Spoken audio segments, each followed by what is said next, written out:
Oggi ho visto il mio gatto che con la zampa si grattava dietro l'orecchio. Io penso che pioverà. Ma sapete perché vi dico questo?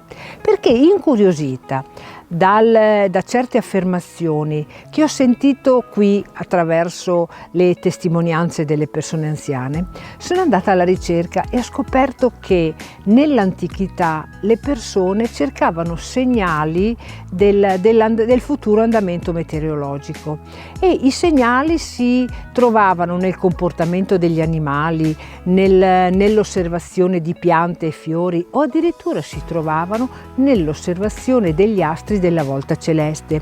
Infatti nella nostra cultura, prima di ogni semina, prima di ogni tipologia di raccolto, si era soliti interpretare e guardare gli andamenti della luna, se si era nel primo quarto, nel secondo quarto di luna, se si era nel periodo che ricadeva nella luna calante o nella luna crescente, perché questo serviva per interpretare e per fare un calendario dei lavori. Questo avveniva quando le persone ancora non sapevano né leggere né scrivere e non potevano interpretare i calendari che tutti oggi noi conosciamo, che sono fatti di numeri, di lettere o addirittura di numeri digitali.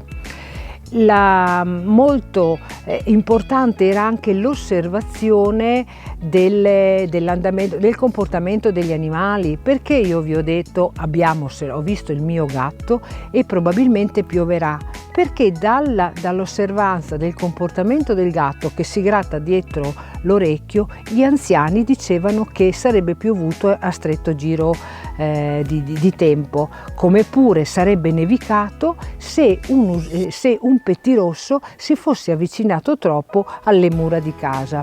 Oggi noi sorridiamo davanti a queste interpretazioni perché non siamo più abituati ad osservare. Ma se noi iniziassimo ad osservare di più, quante cose potremmo scoprire? Se anche voi vi siete abituati ad osservare e osservando avete il piacere di raccontarmi qualcosa, magari che vi è stato tramandato dai vostri nonni, io vi invito a farlo e potete scriverlo qui sotto per le prossime ciacole.